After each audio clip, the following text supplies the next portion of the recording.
उनका अल्लाह कह रहा है कि कोई और पूर्ण परमात्मा है, उसको पाने के लिए उन तत्वदर्शी संत की तलाश कर। वो प्रभु कौन है, ये जानने के लिए कृपया अवश्य सुनिए जगत गुरु तत्वदर्शी संत रामपाल जी महाराज के अमृत वचन। अपने आत्माओं, एक पंजाब का रहने वाला था, एक किसान था बहुत बड़ा, राम राय नाम था उसका। 800-900 बीघा जमीन थी, किसान था, सिख था।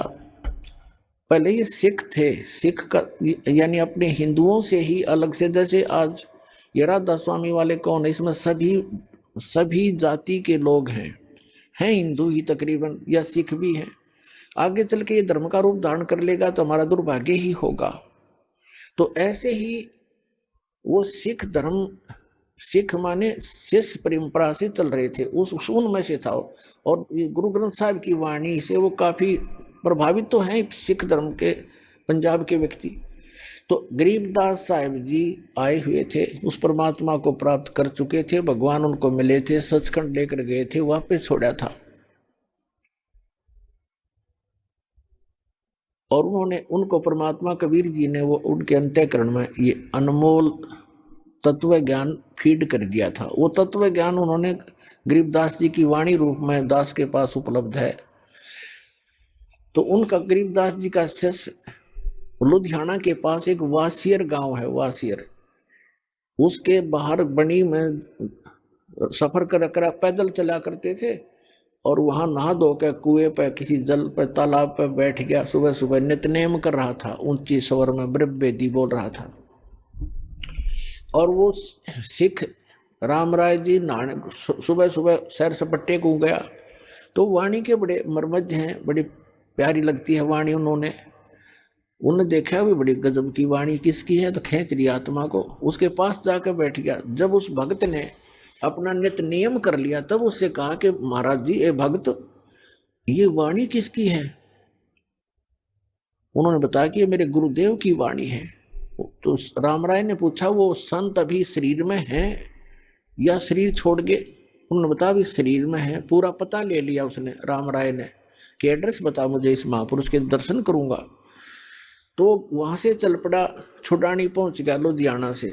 अब गांव में गरीबदास जी कैसे थे, किसान के घर जन्म था, जाट थे, 1300 बीघे जमीन थी, बड़े बीघे वार थे, यानी ना 2500 बीघा जमीन थी, लगभग 1400 एकड़ वर्तमान की। और खूब पैसे वाले थे। और लेकिन खेत में अपना हाथ से काम करते थे, खेतों पशुओं का चारा भी स्वयं लाते थे, क्योंकि महापुरुषों में अभिमान नहीं होता है, ना धन का, ना तन का, ना किसी संतान का। राम राय जी सुबह सुबह पहुंचे छोड़ानी गांव में। थोड़े से घर थे, कुछ बाहर के व्यक्ति भी आ जाते थे गरीबदास जी के दर्शन और प्रवचन सुनने के लिए, 10-20 मिनट बैठ जाते थे, 2-4, 5-4 उनके शिष्य। तो जब वो घर पे पहुंचा गरीबदास जी के घर पे, तो गरीबदास जी घर पे नहीं थे, वो खेतों में गए हुए थे, अपना घूमने जाते थे सुबह सुबह। वो जा लिया सुबह ब्रह्म मुहूर्त में। तो उन्होंने पूछा, वहां पे गरीबदास जी हैं? वहां बैठे हुए गांव के व्यक्तियों ने और एक आध दूसरे गांव से आकर बैठा था, उनने सब ने मिलकर कहा कि महाराज जी तो भाई घूमने गए हैं, आज जो बैठ जाओ आप। तो उसने सोचा भाई महात्मा का दर्शन करके अनहार करूंगा, इतनी दूर से आया हूं, और ऐसे महापुरुष की ऐसी वाणी, तो वो खुद कैसे होंगे जिनकी अमृत वाणी ऐसी है। इस बात से प्रेरित होकर उसने कहा, मुझे ये बता दो वो किस साइड में गए हैं। गांव वालों ने कहा, भाई इधर जाया करते हैं घूमने, और कितनी देर में आ जाएंगे? वहां बैठे व्यक्तियों ने कहा, भाई वो तो उनके मूड की बात है, आवत है अभी आ जा, ना तो भाई दोपहर 10-11-12 बजा दे। तो उसने सोचा इतनी देर क्यों वाट इंतजार करी, उनसे पूछ कर पता करके कौन सी दिशा में, एक रास्ता बता दिया उन्होंने कि इस रास्ते पर चले जाओ, आगे ऐसे ऐसे एक झोपड़ी, एक रहट मिलेगा, और वहाँ उस झोपड़ी में मिल सकते हैं आपको।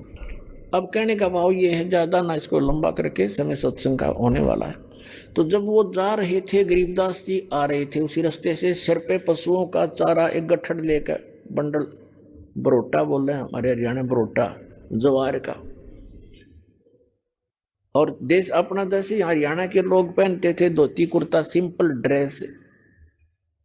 और वो जो राम राय था उसको गांव में झुमकरा भी कहा करे, जैसे एक नाम निकाल लिया करे अलग से। वो ज्यादा संकी सा आदमी था। तो राम राय जा रहा था, उसने उस पशुओं का चारा लेकर आ रहे व्यक्ति से पूछा कि हे भाई, हे किसान, मैंने गरीबदास महाराज से मिलना है और ये यही बताया कहीं उनका यहाँ घूमने आए हुए हैं। अब गरीबदास जी को तो पता था कि राम राय जी ने मन में क्या कल्पना कर रखी है साधु की, कि साधु होगा, सिर पर जटा होगी, दाढ़ी बडरी होगी, कान पड़वा रखे होंगे, हाथ में चमटा होगा, एक लाल कपड़ा लंगोट में बांध रखा होगा या कति लाल कपड़े होंगे, मूंड मुंडा रखा होगा, घोट में घोट हो रहा होगा, यानी कोई विशेष आडंबर ऊपर होगा, उसी को उसने संत मान रखा था। और गरीबदास साहब जी को पता था कि दूर देश से आया है जिज्ञासु, यदि मैंने ये कह दिया कि मैं हूं गरीबदास जी बोल भाई, तो ये यहीं से खेतों में से वापस हो लेगा कि यो किसा महाराज जी, क्योंकि इसने तो महाराज जी सोच रखा था लाल पीले कपड़े हो, सिर पर जटा हो या कदी घोटम घोट हो, तिलक ला रखा हो, हाथ में चमटा हो, धूने पर बैठा हो, राख लपेट रखी हो। गरीबदास जी ने कहा कि आजा मेरे साथ वापस, मैं मिलाऊंगा उनसे। वो वापस हो लिया। अब जब वो लेकर आ रहे थे अपना सिर पे चारा, तो वहां बैठे शेष गांव का एक आधा कुछ बाहर के दूसरे गांव के आए हुए थे। उन्होंने भाग करके प्रणाम किया। किसी ने उनके सिर से चारा पशुओं का अपने सिर पे रख लिया, उनको फ्री किया। और राम राय ने पूछा ये कौन है? उन लोग भक्तों ने बताया कि यही तो है महाराज जी। अब उस राम राय के मन में ये आ गया कर ले तेरा गजब हो, इतनी दूर आया और यू महाराज जी पाया। ऐसा देसी जाट है तो खोदा पहाड़ हर निकली चुईया, उसके मन की कल्पना थी ये। वो तो अंतर्यामी थे जाएंगे, अगवगत डिगमग हो रहा है। उसकी सेटिंग करने के लिए सभी सेवकों को भेज दिया, इधर उधर जा भाई, तू बैलों को पानी पिला ला, तू ऐसे काम कर, जा भगत आए हैं इसकी रोटी का प्रबंध करवा घर पे जाके। उनको इधर उधर भेज दिया और कहा मेरी बाल्टी भर दो, पानी की रख दो, मैं नहाऊंगा, स्नान करूंगा। एक पाटड़े पे बाल्टी भर कर रखिए, वो चले गए। रह गए गुरु, वो आत्मा और वो महात्मा गरीबदास जी। गरीबदास जी ने स्नान किया, स्नान करके धोती बांधते थे और धोती का एक पल्ला अलग से सपेर कर लेते थे, उसको गोल गोल करके एज ए बेल्ट बांधा करते ऊपर के, धोती को लपेट के जैसे, और उसके ऊपर के उसी का धोती का हिस्सा एक पल्ला बांध लिया करते, उसको अड़बंद कहते हैं। और गरीबदास जी के उंगली के कोई वैसे ही थोड़ा बहुत कोई चोट लगी हुई थी। तो गरीबदास जी ने कहा कि ए झुमकरा, आइए भाई मेरी धोती का यो कपड़ा बांध दे, मेरा हाथ का चोट लग रही है, काम नहीं करता। अब पहले तो फूक उड़े निकलेगी उसकी कि इसने तो मेरा उर्फ नाम भी बता दिया, मैंने तो जिक्र भी नहीं किया मेरा नाम क्या है, कैसे हूं। उसका कुछ शंका हुई, भाई झुमकरा मैंने मेरे को गांव में तो कहा करते, पर यहाँ कैसे पता लग गया झुमकरा। और परमात्मा ने इसलिए कहा उसको झुमकरा क्योंकि उसका मन झूम रहा था कि यो किसा महाराज जी बता कहाँ आ गया, मेरे के साथ जमींदार है, किसान है, अच्छा काया माया में इतनी दूर आया, पैदल चल के आया। गरीबदास जी ने धोती का जो पल्ला था उसको कहा ले बांध दे मेरे शरीर के चारों तरफ का, जहां बेल्ट बांधते हैं ऐसे कर लेते हो धोती के कपड़े को, ऐसे ऐसे घुमा घुमा के ऐसे कर। और उसने कहा कि ले बांध दे मेरे चौगर दे, वो चारों तरफ का लपेट कर ऐसे गांठ लगाने लग गया। वह गांठ शरीर के अंदर से निकल गया गरीबदास जी के शरीर से, और कब उस धोती का लग गई कपड़े का। और गरीबदास जी ने ऐसे मुंह कर लिया दूसरी साइड में जैसे देख ना रहे हो। झुमकरा ने सोचा उस राम राय ने तेरा गांठ उल्टी लाएगी दिखे तो फिर लगा, फिर वो ऐसे ही शरीर के अंदर से निकलाई धोती का गांठ लाएगी। तीसरी बार वो प्रयत्न करने लगा, जब कहने लगा गरीबदास जी ने कहा कह रहे झुमकरा मतलब तेरे जैसा आदमी हो या गांठ क्यों ना लगती तेरे ते। जब उसने ऊपर को देखा उनके मुंह की तरफ, क्योंकि राम राय जी विष्णु जी के पुजारी थे, भले ही वो सिख थे, जब उन्होंने ऊपर देखा तो विष्णु जी का रूप बन गया, इतने से ऊपर ऊपर गरीबदास जी का मोर मुकुट हाथ में शंखर चक्र गदा चरणों में पड़ गया, पैर पकड़ दिए है महाराज, भूल लागी, मैं तो गलत सोच लिया मैंने आपके बारे में, आप तो भगवान हो। फिर देखा तो फिर गरीबदास ने कहना, अब उसने सोची मैं विष्णु जी का पुजारी हूं और इसने मुझे उस उर्फ नाम से पुकार दिया, इसलिए मैं प्रभावित हो गया, मेरी ही कोई कल्पना होगी। तो फिर डांट गया अपने मन में, ना भगवान तक हो ना। फिर वो बैठ गया, कोई शक्ति है जरूर जिसके ऊपर मैंने कुछ देखा है, और इसके शरीर से धोती अंदर से शरीर से निकल गई। फिर गरीबदास जी कहने लगे, बच्चा बैठ जा। 2 घंटे ज्ञान दिया उसको, सारी सृष्टि रचना सुनाई, सतत्व ज्ञान समझाया। हम सुल्तानी नानक तारे दादू को उपदेश दिया, जात दुल्हा भेज नहीं पाया काशी माए कबीरवा। तब उस जो मकरा ने, उस राम राय ने कहा, भगवान ऐसा ज्ञान तो आज तक किसी ने बताया नहीं मारे थे। तब गरीबदास जी ने कहा था कि तत्व भेद कोई ना कह रे झूमकरा, यो पैसे ऊपर नाच सुनो राई झूमकरा, कोटों मध्य कोई नहीं रे झूमकरा, अरबों में कोई गर्क सुनो राई झूमकरा। ये झूमकरा राय कहते हैं, राय साहब यानी हे जैसे लैंडलॉर्ड था वो, कि हे राय झूमकरा, ये राय साहब कहते हैं तत्व भेद किसी के पास नहीं है, ये सब पैसे ऊपर ढोल पीट रहे हैं, पैसे उद्देश्य लेकर ये दंत कथा सुना रहे हैं।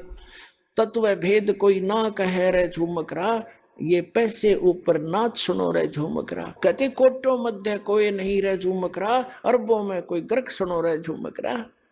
इन करोड़ संतों में आपको कोई संत नहीं मिलेगा, अरबों में कोई एक गर्क मिलेगा। गर्क माने कंप्लीट इन ऑल रिस्पेक्ट, यानी सैचुरेटेड, जिसके पास ज्ञान भी पूरा हो, जिसके पास मंत्र भी पूरे हो, जिसको अधिकार भी हो परमपिता की ओर से। कैसे ऐसा संत तुझे अरबों में पावेगा, करोड़ों में भी नहीं मिलेगा। और वही गीता जी कहती है कि बहु नाम जनमाना मनते ज्ञानवान माम प्रपते, वासुदेव सर्वमति स महात्मा सुदुर्लभ है। तो पुणात्माओं, तुम्हारा सौभाग्य आपका कि दास आपको वो संत मिल गया है जिससे विश्व का कल्याण हो सकता है। बोलो सतगुरुदेव।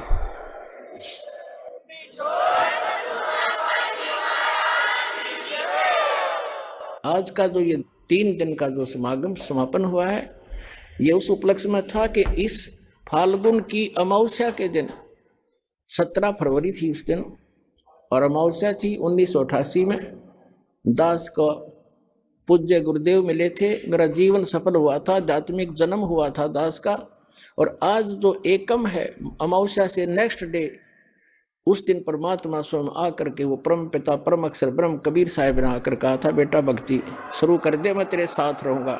बोलो सतगुरुदेव।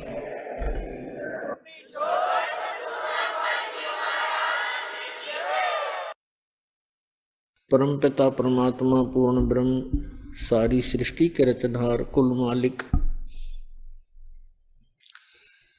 कबीर परमेश्वर जी की असीम रजा से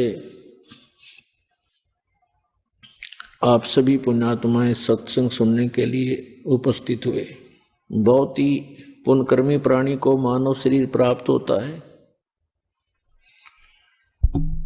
और उससे भी पुण्यकर्मी वो मानव शरीरधारी प्राणी है जिसके अंदर परमात्मा की प्रेरणा बनी हुई है, और उससे भी पुण्यकर्मी वो प्राणी है जिसको सतगुरु मिल जाते हैं। जैसे एक इंग्लिश वर्ड है गुड बेटर बेस्ट, तो वो बेस्ट क्वालिटी के भक्त हैं जिनको मनुष्य शरीर के अंदर सतगुरु प्राप्त हो जाते हैं। तो आप वो पुण्यात्मा हैं उस बेस्ट क्वालिटी के। आप जी को परमात्मा ने दया करके सतगुरु मिला दिए। कहते हैं जिस दिन सतगुरु भेंटियो सो दिन लेख जाने, बाकी समय व्यर्थ गयो, बिना गुरु के ज्ञान। परमेश्वर कबीर जी यथार्थ भक्ति मार्ग को स्वयं ही बताने के लिए इस धरातल पर आते हैं, क्योंकि परमात्मा के ज्ञान को परमात्मा ही बता सकता है। जीव की संज्ञा नहीं है कि वो उसकी बुद्धि वहां तक पहुंच सके। तो पुण्यात्माओं, परमात्मा ने दया करी है, वो प्रत्येक युग में आते हैं, ये ज्ञान सुनाते हैं। कहते हैं मानुष जन्म पाए कर, जो नहीं रटे हरि नाम, जैसे कुआ जल बिना, बनवाया क्या काम। जिस प्रकार कितना ही सुंदर कुआ हो, उसमें जल ना हो, बढ़िया उसका स्ट्रक्चर बना रखा हो, उसके ऊपर अच्छी छतरी लगा रखी हो, और जल उसके अंदर है नहीं, उसका नाम भले ही कूप है, कुआ है, लेकिन गुण कुएं के नहीं है। ठीक इसी प्रकार मानव शरीर प्राप्त प्राणी यदि परमात्मा की भक्ति नहीं करते हैं तो वो ऐसे हैं जैसे जल रहित कुआ होता है। फिर परमात्मा बताते हैं मानुष जन्म दुर्लभ है, ये मिले न बारंबार, जैसे तरुवर से पत्ता टूट गिरे, वो बोर न लगता डर। साथी हमारे चले गए, हम भी चालन हारे, कोई कागज में बाकी रह रही, तात लगी है वार। वो पृथ्वीपति चकवे गए, जिनके चक्कर चलंत, रावण सरीखे कौन गिने, भाई ऐसे गए अनंत। मर्द गर्द में मिल गए वो, रावण से रणधीर, कंस के सी चाणोर से, भाई हरणा कुश बलवीर। तेरी क्या बुनियाद है, तू जीव जन्म धर लेत, गरीब दास भगवान की भक्ति बिन, तेरा खाली रह गया खेत। अपने आत्माओं, परमात्मा ने आके जानकारी दी है कि आप ये सोचकर गलती करते रहते हो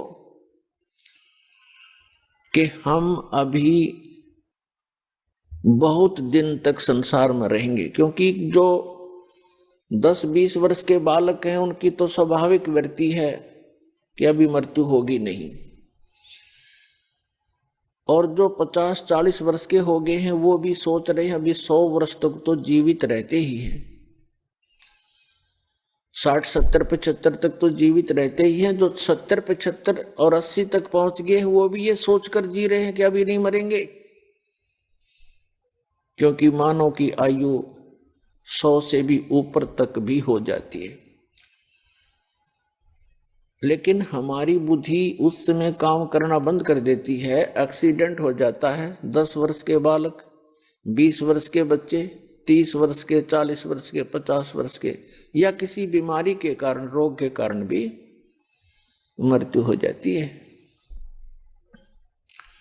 तो यहां परमात्मा याद दिलाते हैं, इसी भूल के कारण आप यहां गफलत भी करते हो, भक्ति कम करते हो और बुराइयां भी करते हो।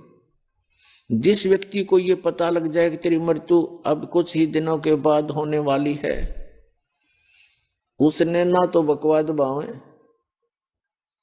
ना कोई इधर उधर की चोचले है, ना कोई कार और कोठी की तरफ उसका ध्यान जावे। तो इस प्रकार एक भक्त की वृत्ति परमात्मा और परमात्मा के ज्ञान पर लगी रहे तो बहुत सी बुराइयों से बचेगा, भक्ति ठीक करता रहेगा। और ये सत्य है। परमात्मा कहते हैं कि साथी हमारे चले गए,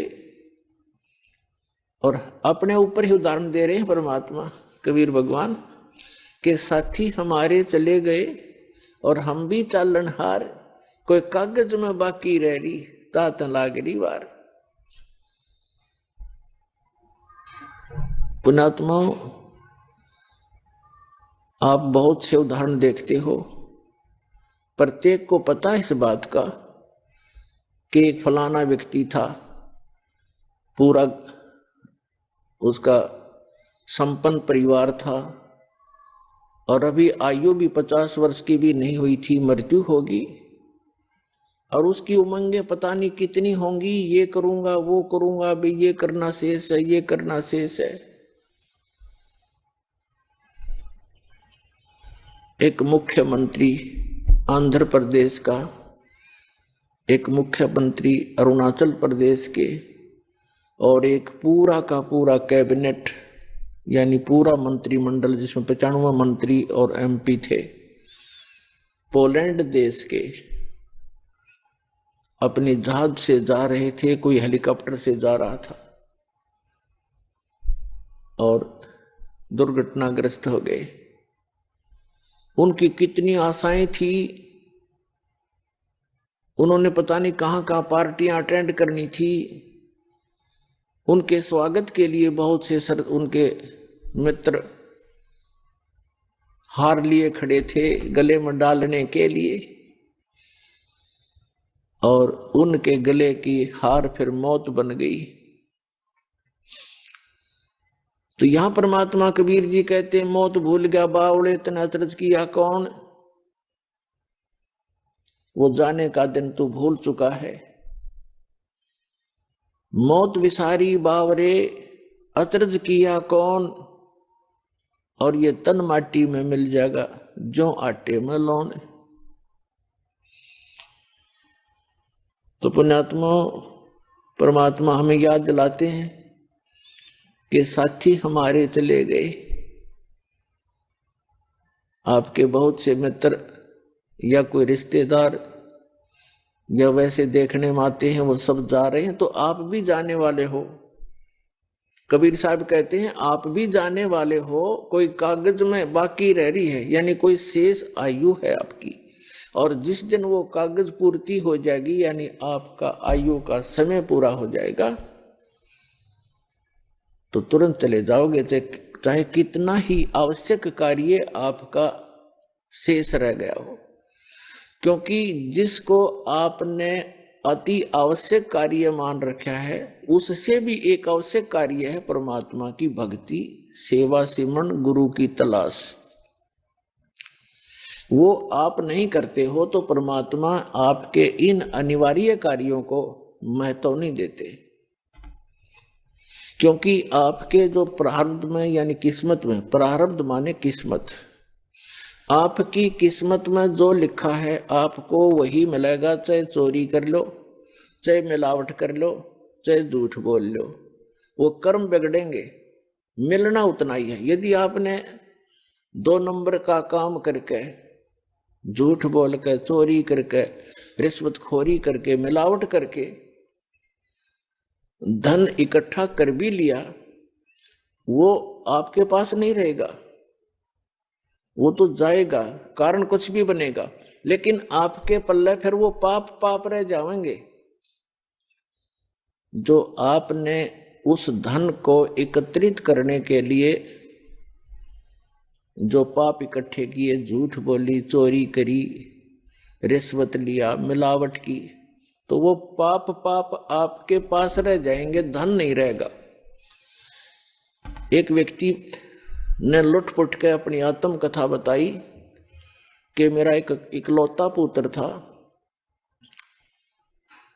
उसकी तबीयत ढीली रहने लगी, अस्वस्थ रहने लगा, उसका बहुत इलाज करवाया, झाड़े झपटों वालों के पास भी गए, जंतर मंत्र करवाए, देवी देवता पूजे, लोकल डॉक्टरों से, अपने शहर के डॉक्टरों से भी खूब इलाज कराया।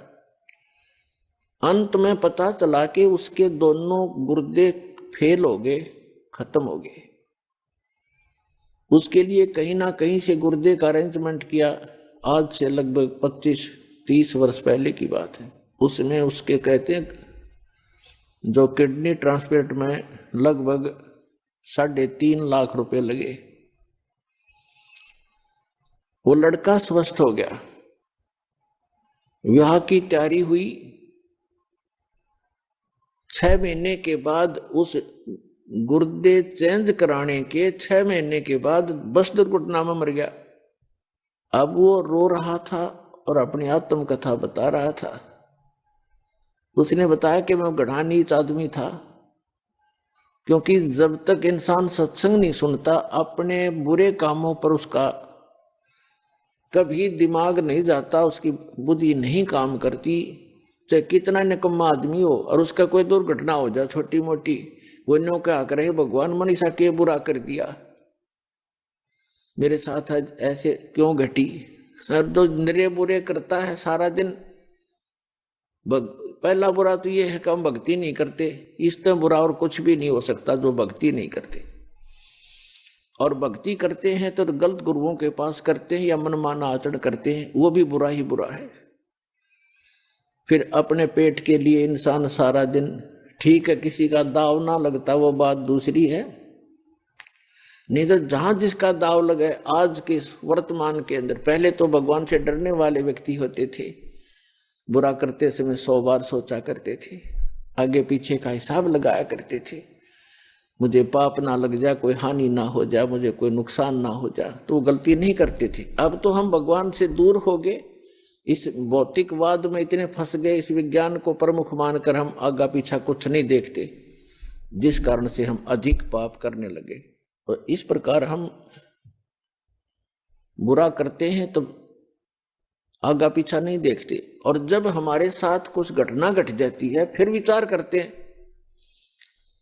तो वो बता रहा था जी मैं घना निकम्मा व्यक्ति था, मेरे ये टेप रिकॉर्डर की दुकान थी, रेडियो रिपेयरिंग की और सेल परचेज की।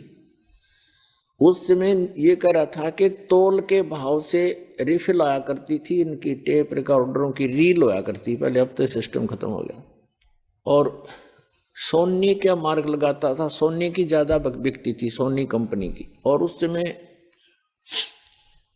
1.5 घंटे की जो सोनी की रील होती थी 30-35 रुपए की बिकती थी, और मुझे वो 2.5 रुपए में टोटल खर्चा था मेरा, और मैं 35 रुपए की बेचा करता नकली। खूब धन हो गया, कोठी बना ली, बढ़िया जुगाड़ कर लिया। क्यों? ये सोच करके अपने बेटे को सुखी करूंगा। और जब इस ज्ञान से मैं परिचित हुआ, वो पैसा गया और जिसको सुखी करना चाहूं था बेटा गया। अब टक्कर मार मार के रो रहा हूं। तो पुण्यात्माओं, परमात्मा याद दिलाते हैं कि आप जी जो भक्ति ना करके, भगवान से ना डर के अगर 2 नंबर से पैसा कमाओगे, वो पैसा नहीं रहेगा, वो पैसा नहीं रहेगा, लेकिन पाप ज्यों के त्यों रह जाएंगे जो वो पैसा इकट्ठा करने में आप जी ने अपना समय व्यर्थ किया और वो पाप इकट्ठे किए। तो पुण्यात्माओं, इस प्रकार हमने सत्संग माने से ज्ञान होता है। तो परमात्मा याद दिलाते हैं, क्या बताते हैं, पतझड़ आवत देख कर बन रोवे मन माही, ऊंची टहनी पात थे अब पीले हो जाही। परमात्मा याद दिलाते हैं कि जिस समय पतझड़ आती है, और हमें याद दिलाते हैं कि आपके साथ ऐसी बीत रही है, आप ध्यान नहीं देते, आप गलत स्थान पर रह रहे हो, यो लोग ठीक नहीं है।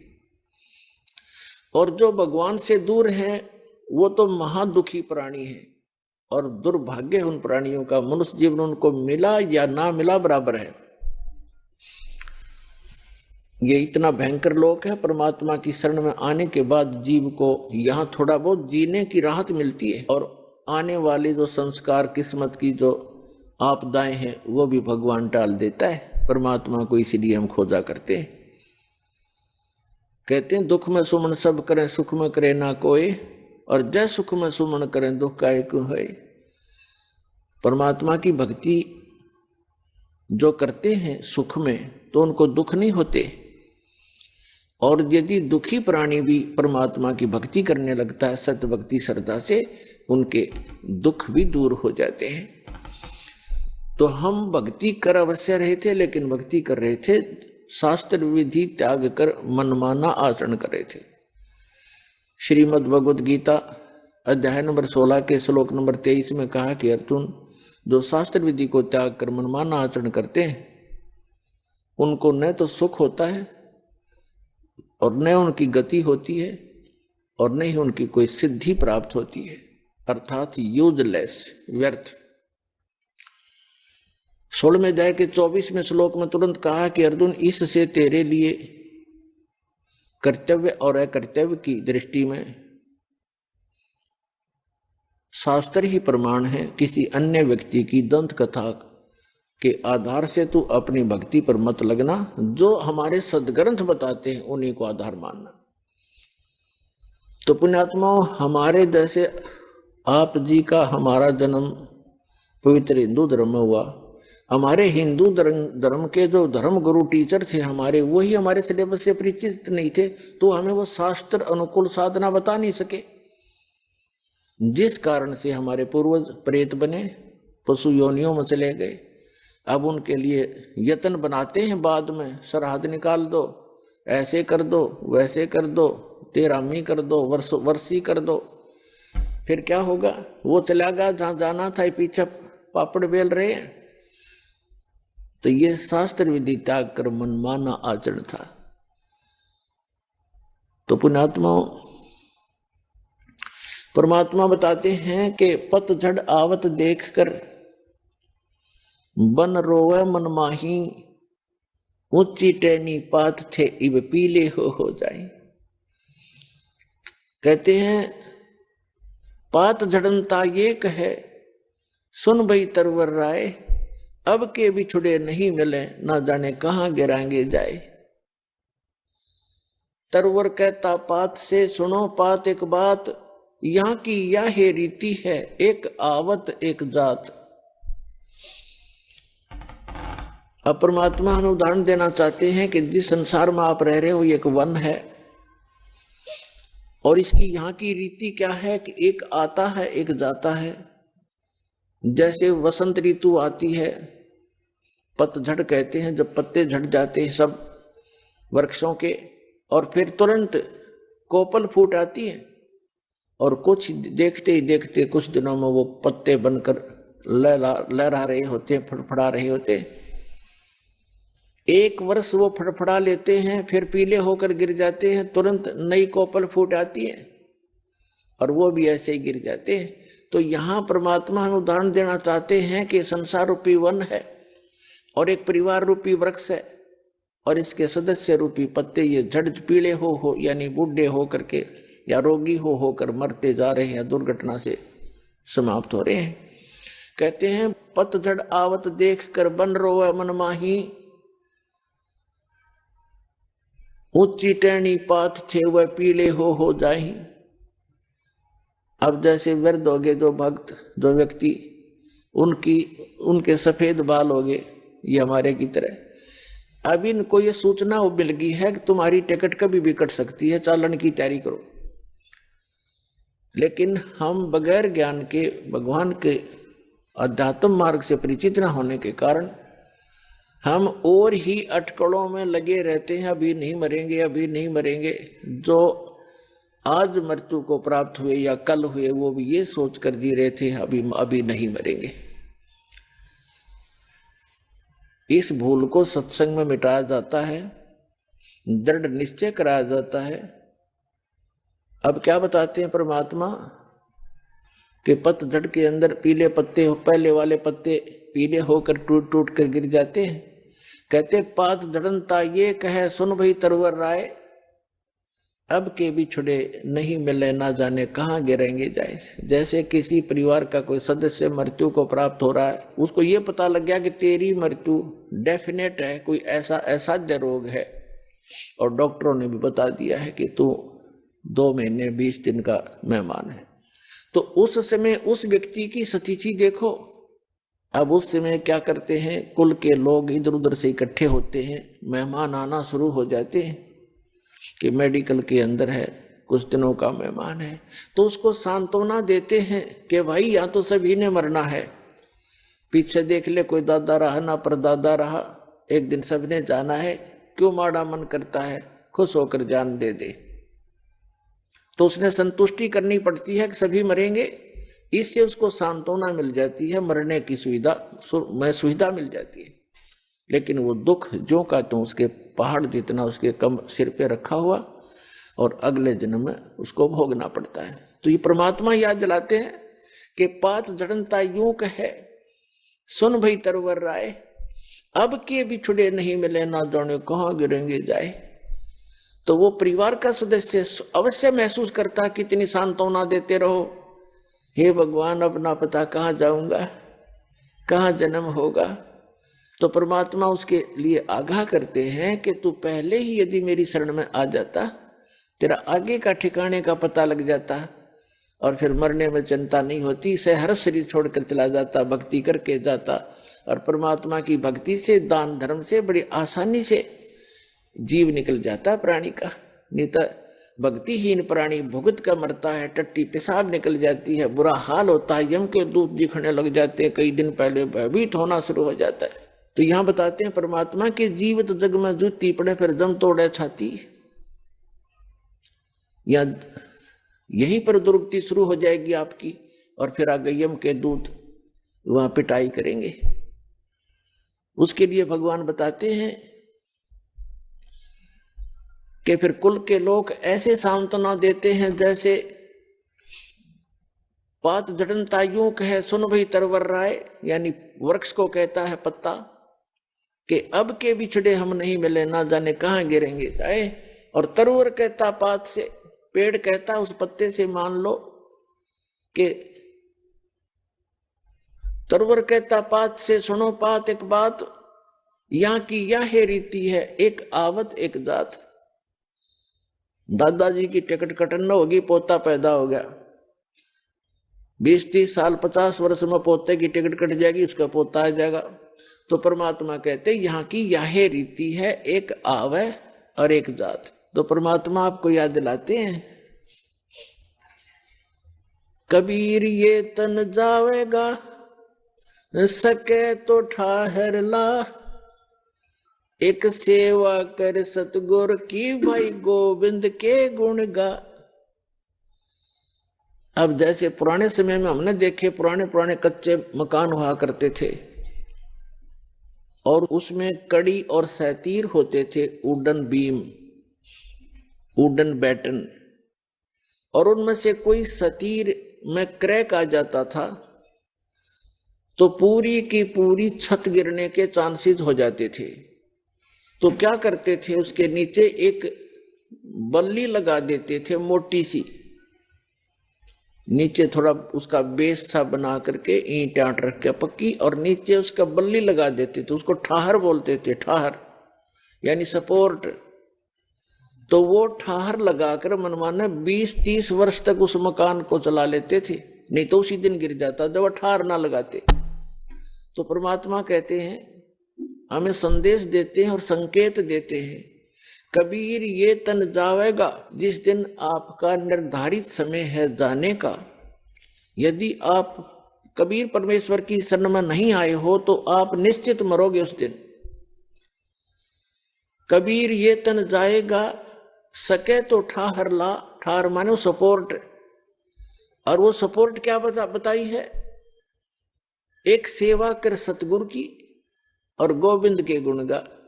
परम पिता का भक्ति कर सतगुरु की शरण में आके, कबीर ये तन जावेगा, सके तो ठाहर ला, और एक सेवा कर सतगुरु की और गोविंद के गुण गा। इस यदि आप यहाँ कुछ दिन जीना भी चाहते हो, और जीने का उद्देश्य यहाँ बकवादों के लिए नहीं, आपको एक्सटेंशन मिलेगी। यदि आप भक्ति उद्देश्य से आत्मा से पुकार करते हो परमात्मा से, तो कहते हैं फिर आपको एक्सटेंशन मिल जाएगी, वो ठहर लग जाएगी इस सत भक्ति की सतगुरु शरण में आने से। इसका विकल्प भी बता दिया परमात्मा ने, अल्टरनेट बताया है कि इस आयु को भी आप एक्सटेंड कर सकते हो। अपने आत्मा हमारे सदग्रंथ जो है ये अनमोल रतन है और हमारे धर्मगुरु इनको समझ नहीं सके, जिस कारण से वो आप भी अपना जीवन नाश कर गए और साथ में हमारे दादे परदादा ने ले डूबे, क्योंकि वो संस्कृत भाषा गणी जानते थे, काशी विद्यापीठ पढ़ाया करते थे। आम भोली जनता ने न्यू सोच लिया ये गुरुजी बड़ी संस्कृत फटाफट बोल रहे, फराटेदार, ये बड़े विद्वान होंगे। पुण्यात्मा, भाषा से विद्वान का कोई मेल नहीं है।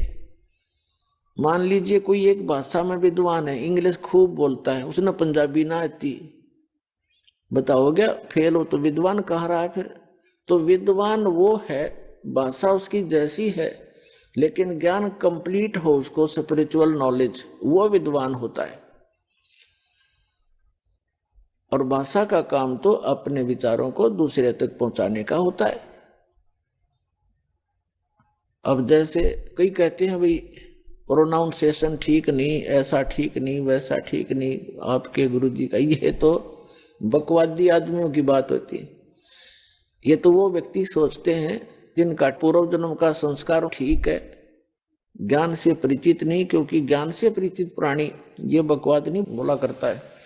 अब जैसे किसी का रोग है और वैद्य है बहुत अच्छा, वो किसी भी भाषा में दवाई बताता, वो कंसंट्रेट माइंड से सुनता है, अच्छा जी ऐसे खा लूंगा ठीक हो जाएगा, ऐसे हो जाएगा, खा ले, ऐसे चाहे वो किसी भाषा में बोल रहा है तो समझ जाता है, यानी उसका प्रोनाउंसिएशन उसका कैसा भी है।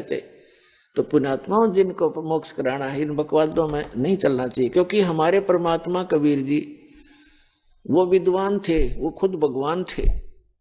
और हमारे जो धर्मगुरु थे वो संस्कृत के ज्ञाता और व्याकरण के में प्रसिद्ध थे, वो व्याकरण की भक्ति पढ़ाया करते थे, दर्ड़ाया करते थे, और यही कहा करते कि कबीर साहब का प्रोनाउंसिएशन ठीक नहीं है, इसने बोलना भी ना आता, काहे का विद्वान होगा, वो तो भगवान था। वो यही भ्रम दूर करने के लिए आए थे कि इन बकवादों से भगवान का कोई लिंक नहीं है, कोई मेल नहीं है। परमात्मा पाने के लिए आत्मा निर्मल हो, मंत्र का जाप ठीक करते रहो, मर्यादा में रहो और ज्ञान ग्रहण करो। किसी भी भाषा में उपलब्ध है वो ज्ञान होना चाहिए। अब जैसे परमात्मा कहते हैं, जैसे कुंभ कुमार का ऊपर चित्र अनूप और वस्तु तामद है नहीं, जैसे जल बिन कूप। एक बहुत सुंदर घड़ा मटका रखा है जग मिट्टी का, और उसके ऊपर बढ़िया चित्रकारी कर रखी है, और वस्तु उसमें है नहीं। और एक सिंपल सा घड़ा, उस पर चित्रकारी भी नहीं, और वो शीतल निर्मल जल से भरा हुआ है, तो के फूका चित्रकारी वाले ने जिसमें बालू रेत ठोक रखा। आइए अब हम उन श्रद्धालुओं के अनुभव जानते हैं जो जगत गुरु तत्वदर्शी संत रामपाल जी महाराज जी से दीक्षा प्राप्त कर चुके हैं तथा उनके द्वारा बताए गए भक्ति मार्ग पर चल रहे हैं। नमस्कार सर। नमस्कार जी। सर क्या नाम है आपका? राजवीर दास, गांव चूड़ माजरा, जिला कैथल। संत रामपाल जी महाराज से नाम दीक्षा आपने कब ली? 2 अप्रैल 2013। संत रामपाल जी महाराज से नाम दीक्षा लेने से पहले आप क्या भक्ति साधनाएं करते थे? संत रामपाल जी महाराज से नाम दीक्षा लेने से पहले मैं सभी देवी देवताओं की, जैसे गरवाड़े किया करते हैं जी, मतलब सबकी देवी की, पीर फकीरों की, इनकी सभी देवी देवताओं की मैं भक्ति किया करता था जी। 9 साल की उम्र में मैंने अपने गांव के पीर के दर्शन भी कर लिए थे, 9 साल की उम्र में जी। तो उसके बाद भी चलता रहा जी, बहुत दिन तक करी। मेरा बाप जो मेरे पिताजी हैं वो झाड़ फूक किया करे करे थे जी, तो थोड़ा घना उनके बताने से लोगों को आराम भी मिले करे था जी, लाभ होए करा थे। तो उससे हमारे घर में ज़्यादा प्रॉब्लम खड़ी होने लगी जी, बहुत ज़्यादा दुखी हो गए जी हम। उसकी भक्ति था, हम ये सोचते रहे थे भी भक्ति भी कर रहे, फिर भी दुखी हैं। क्यों दुखी हैं ये नहीं पता लगा जी। आखिरकार ऐसा सिस्टम होया कि जी भी घर के हालात इतने बिगड़ गए जी, बहुत ज़्यादा आर्थिक तंगी बहुत ज़्यादा होगी जी। तो बस ऐसा हो गया कि भाई मरने वाला हाल हो गया था जी, भूखे मरने वाला हाल हो गया था। तो फिर इन सब परेशानियों के बीच आपको संत रामपाल जी महाराज की जानकारी कहाँ से मिली? ऐसा है जी, मेरे में प्रेत बाधा थी जी, मेरे शरीर में प्रेत बाधा। जिस टाइम वो प्रेत वेश करे था नहीं जी, मैं अपने सिर को दीवारों में मारता था, कूणी को ऐसे मारता था, मुक्के ऐसे मारता था, कोई चीज मिल गई वही अपने सिर में उठा के मार लेता था। तो जी बहुत बुरी हालत होती थी, लोग देखे करते, जाकर मैंने कोई छुटाने वाला होता तो मेरे में 4-4 आदमी इतनी पावर आ जाती जी, मैं 4-4 आदमियों को ऐसे फेंक देता, डरता कोई मेरे साथ मेरे पास नहीं आया करता कि भाई क्या पता किसी को मार दे या किसी की हत्या कर दे। तो ऐसा बहुत दुखी हो गया था। तो संत रामपाल जी महाराज की शरण में आने से पहले जी तो ये सारी घटना देखे करना, लोग कहने लगे, मेरे रिश्तेदार भी कहने लगे कि ये तो दारू पीवा, नशा करा और लोगों का गाली देवा, लड़ाई झगड़े करा, मस्ती लग रही इसको। तो घर वाली बका दी जी, वो अपने घर चली गई, बच्चे लेके, 3 बच्चे हैं मेरा, 2 लड़कियां 1 लड़का है जी, उनको लेके अपने घर चली गई। मैं सोचूं भाई मैं कुछ तो पहले ही परेशान, कुछ चीज ने और परेशान कर दिया। तो रिश्तेदार भी सारे मेरे से मुंह मोड़ गए, कोई मेरा रिश्तेदार रहा नहीं, कोई मेरा भाई रहा नहीं, कोई बंद रहा नहीं, किसी ने मेरी मदद नहीं करी। तो आखिरी में फिर मैंने मिस्त्री राजमिस्त्री का काम किया करा करूँ था जी। सामना मैंने 400 रुपये दाड़ी में जाया करूँ था इन पर मिस्त्री में, मेरे पास कोई नहीं रहा, मैं अकेला या मेरी माँ, मेरा घर 3 कमरे हैं, मेरा अच्छा मकान था बढ़िया जी। तो चला गया, मैं देखे करूँ भाई तना भाई जिंदगी में BA कर रखी जी मैंने, 2010 में BA करी। BA करने के बाद इतना पढ़े लिखने के बाद भी मैं एक शराबी, गांव में 1 नंबर का शराबी, 1 नंबर का लड़ाकू साबित होया। तो एक दिन जी मैं रात को अपने घर गया, दारू दूरू रेली पिए करूँ था, मांस मदिरा भी खाया करूँ था। तो जी गया, देखा भी गुरु जी का सत्संग आ रहा जी, संत रामपाल जी महाराज का सत्संग चला हुआ था। मैंने DVD और डिश थी, ये फ्री डिश तो चलाई थी, मैं उसको फिल्म देखने के लिए ले रखी थी, फिल्म देखने वास्ते ही ऑन करी थी। तो देखा जी रामपाल जी महाराज का सत्संग आ रहा। रामपाल महाराज जी क्या बता रहे, वेदों के अनुसार साधना में दिखा रहे, साबित कर रहे कि इस पेज पे ये लिख रहा है, ये देखो ये लिख रहा है, ये लिख, कबीर साहब भगवान है। तो मैंने देखा भाई ऐसे यूं भी दुनिया भर के तो संत हो रहे। मैं इतनी नीच आत्मा, मैंने उस समय अनजाने में अपने गुरु, अपने भगवान को, मैं अपने संत रामपाल जी महाराज को अपना पूर्ण रूप से भगवान मानता हूँ जी। मैंने कहा मैं कहा दुनिया भर के संत बैठे अपने वो चला रहे, अपना घर चला रहे, कह रहे कुछ इन पर लेन देना कुछ है नहीं, कुछ बकाया जावा ये और वो। तो जी मैं पड़ गया अपने मंजे पर, ऐसे पड़का ही मैं दारू न वो सत्संग देखे करूँ ना, दारू मेरे सिराना पड़ी रह थी, बोतल आधी बोतल जैसे जितनी सारा दिन पीने के बाद जो बचे करी थी लिया करूँ ना, क्योंकि सुबह मेरे पे उठे नहीं जाएगा जी, दारू पी का ही उठना था। मैंने बीड़ी इतनी पे करूँ था कि बहुत ज़्यादा। तो गुरु जी वो सत्संग उस दिन का तो छोड़ दिया मैंने, छोड़ कर मैं चल सुनता सुनता मैंने नींद आ गई जी। 4-5 दिन के बाद फिर वही सत्संग आ रहा, उस दिन भी TV चलाया तो वही सत्संग आ रहा। मैंने अपने दिल से ना मैंने किसी तक बोला ना कुछ, मैंने अपने दिल से ये आवाज़ निकाली जी भी अगर से संत रामपाल जी महाराज कबीर साहब भगवान है तो मेरे को सुबह सत्संग में ले जाओ तो मैं मान लूँ इसको भगवान है, नहीं तो दुनिया भगवान नहीं हो रही जी। तो आप मानोगे जी मैं आप आके बता रहा या दुनिया देख रही है, मैं ये झूठ नहीं कह रहा, परमात्मा को साक्षी मान के कह रहा। मेरा सुबह इतनी तड़फ लगी मना कि भी मैंने तो सुबह सतलोक आश्रम बरवाड़ा जाना और नामदान लेना। मेरी माँ तो बोला, मैं घर में मेरी माँ अकेली, मैं 2 जने रह गए, बाकी बच्चे मेरी बीवी अपने घर ले गई थी जी। तो मैं बोला भाई माँ जी मैं तो सत्संग में जाऊँगा। बोले भाई भग जा, तेरा घर उजड़ रहा, तेरा घर बस जाएगा।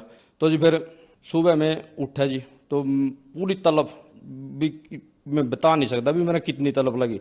तो मैं तो सत्संग में जाऊँगा, नाम लेऊँगा बरवाड़े में संत रामपाल जी महाराज का।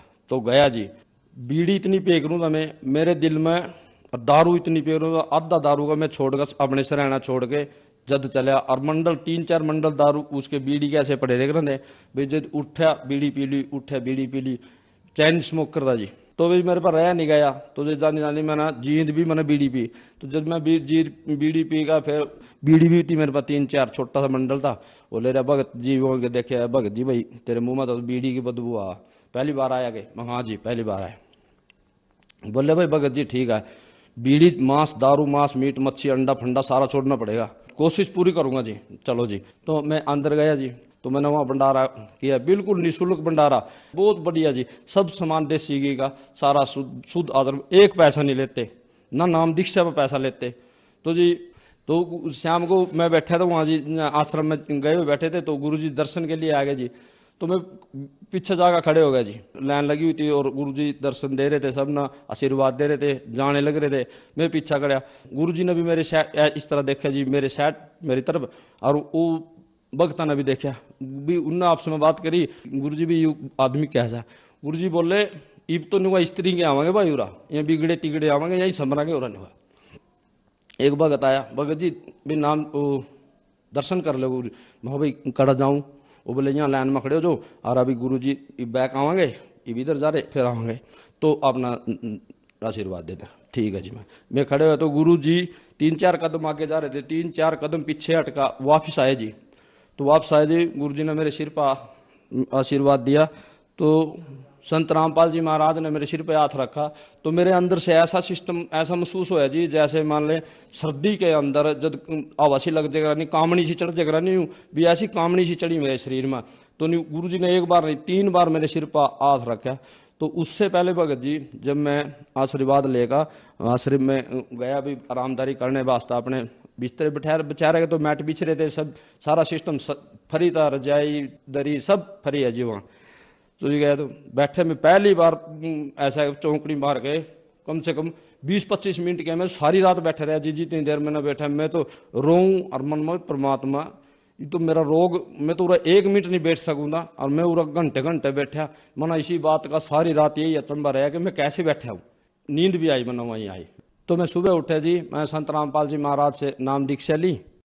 सर, जो भी श्रद्धालु संत रामपाल जी महाराज से नाम दीक्षा लेते हैं उनको आध्यात्मिक, भौतिक, शारीरिक, मानसिक लाभ जरूर होते हैं, तो क्या आपको भी कोई लाभ प्राप्त हुए संत रामपाल जी महाराज से नाम दीक्षा लेने के बाद? लाभ ऐसा है जी, दारू तो 1 नंबर का मैं शराबी था, दारू पिए करूँ था, लड़ाई बजाए करूँ था, लोग घर के रिश्तेदार भी सब मुंह मोड़ गए थे जी। एक पहला तो लाभ ये हुआ, इनका सब तो छुटकारा मिला। दारू पिए करूँ था, बीड़ी पिए करूँ था, मेरे बच्चे अपना घर छोड़ कर भग गए थे।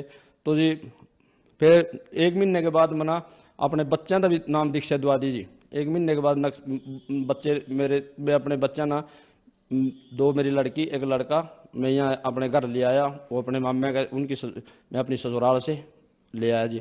वो बोले पापा हम भी नाम दीक्षा ले लेंगे। मैं ले लो बेटो, भक्ति करो, भगवान हरे धरती पुत्र का।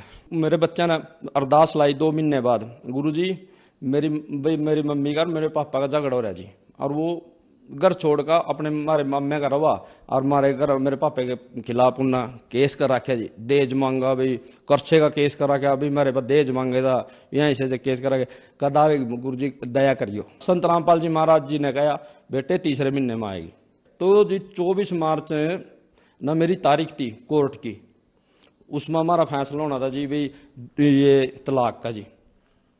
तो मैंने उन तक घर वाली था 1 दिन पहला बोला, मैं अपनी भगत मत दिया भी अगर जो तलाक लेना हो तो तलाक ले ले, कागज बनवा लिया, तो भी क्यों टेंशन मरवा, मैं भी ना भी क्यों टेंशन दे रही, मैं अपने बच्चे पाल लूँगा, तेरा जरा जी करा शादी करिए जिस तरह जी करा रही है।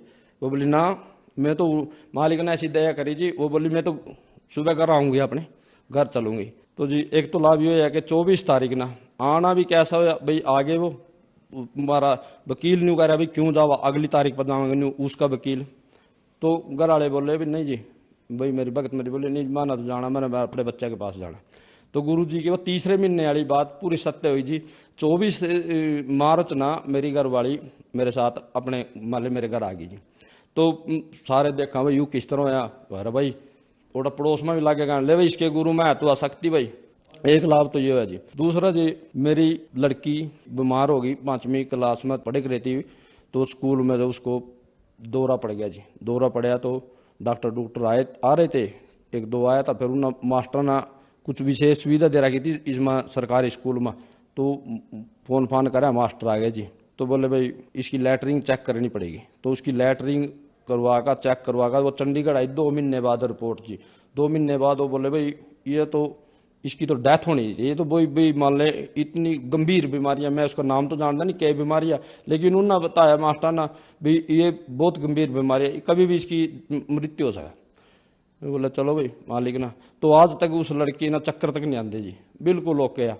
ऐसे मेरे लड़के का एलर्जी थी, आंखों में एलर्जी थी। संत रामपाल जी महाराज की कृपा से मेरे लड़के की एलर्जी थी, वो भी ठीक है। संत रामपाल जी महाराज से नाम दीक्षा लेने के बाद मेरी लड़की की जो चक्कर आ गया, स्कूल में गिर गई थी, तो वो भी बिल्कुल ठीक है, आज तक उसका बाल बांका नहीं हुआ जी। दूसरा, मेरी कमर में दर्द था बहुत ज़्यादा, वो खत्म हो गया जी। मेरी पथरी थी, 4-5 पथरी बताई थी, मैंने कई बार चेक करवाया, 2-3 बार, अब तो मैंने करवाना ही बंद कर दिया था जी। जब मैंने गुरु जी का नाम दीक्षा लेने से पहला मेरा दर्द हो जाता तो परेशान बहुत हो गया था जी। कैथल गया, कहीं पड़ा, कई जगह फिरा, भाई अल्ट्रासाउंड रहे, 4-5 पथरी बताई, दर्द बहुत ज़्यादा है। तो आज रामपाल जी महाराज के शरण में जाने के बाद मेरा आज तक दर्द नहीं हुआ जी, पथरी का बिल्कुल भी। रीढ़ की हड्डी का था वो भी ठीक हो गया जी। शुगर थी, शुगर भी बच जाती, और बाकी मान लो नामदारी बिल्कुल नहीं हुआ। ऐसी स्टेज पर तो मैंने कई मर्दे देखे, ऐसी स्टेज होली मेरी। और प्रेत बाधा थी, प्रेत बाधा ऐसी थी कि उसने में बहुत परेशान कर रखा था जी। मान लो जिस टाइम आया था मेरे चाहे 4 आदमी भी मेरे में 4 आदमी, इतनी पावर आ जाती, जैसे लोग फिल्मों में दिखा मैं फेंक दे, मैं इस तरह हकीकत में फेंक दूँ था, इतनी बुरी हालत थी। और आज मैं परमात्मा की शरण में आएगा, मैं राक्षस से इंसान बन गया।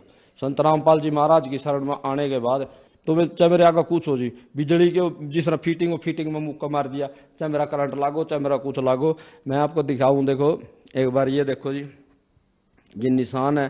सारी रात मान ले ऐसे साड़ी बांधने वाला शीशा मैंने उसमें मुक्का मारा, निकाल दे होना, और तो नस कट गई। सारी रात खून टपकता रहा, सारी रात। डॉक्टर भी आएगा ना घर के, मेरा पिताजी डॉक्टर लेकर आया, बहुत बुरा था। उस प्रेत ना मेरी इसी चक्री बना कर रखी, मेरी बस मैं ही जानू जी, मेरी बहुत दुर्गति करी थी। संत रामपाल जी महाराज की शरण में जाने के बाद मेरा वो प्रेत बाधा रही नहीं ना। मना आर्थिक तंगी तभी उसने मैं इतना परेशान करा गया था। 10-10 हज़ार रुपये मेरा काम था, शुरू था, मैं कपड़े की सेल का काम था। एक दिन के मेरे 10-10 हज़ार रुपये की भी थी, 10-10 हज़ार रुपये की एक दिन की बचत थी। लेकिन मैंने पता नहीं लग गया था, कड़ा को गई, कड़ा को आई।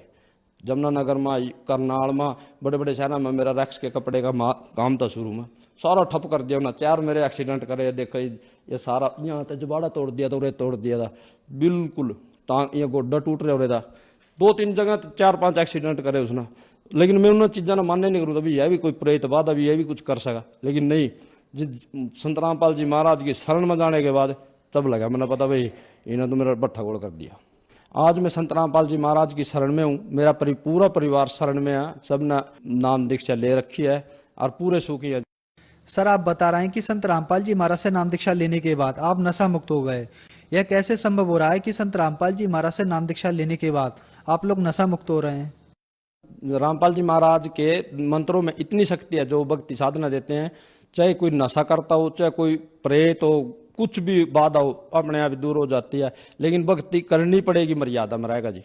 चाहे किसी भी प्रकार का नशा हो, किसी प्रकार की प्रेत बाधा हो, किसी और प्रकार की टेंशन हो, कोई कुछ हो, करया धरया सारा एक पल में साफ होगा। परमात्मा संत रामपाल जी महाराज भगवान उतरकार है धरती पर, कोई मानो है ना मानो, लेकिन हमने तो मान लिया भाई। भक्ति करो, सत साधना है, नशे विषय सब छूटेंगे। सत्संग आता है शाम को, तो उसमें नीचे एक पट्टी आवा, उस पर व्हाट्सएप नंबर, नामदान केंद्र, हर जिले में एक नामदान क्षेत्र खुले हुआ है जी। किसी भी जिले का हो, वो अपने जिले में संपर्क करो। दुनिया भर के भगत ना, कोई दिक्कत वाली बात नहीं भाई। नामदान दीक्षा फ्री मिलेगी, कोई दिक्कत ना, एक पैसा लागदा। और भक्ति करो, अपना कल्याण कराओ। धन्यवाद सर। सत्साई जी।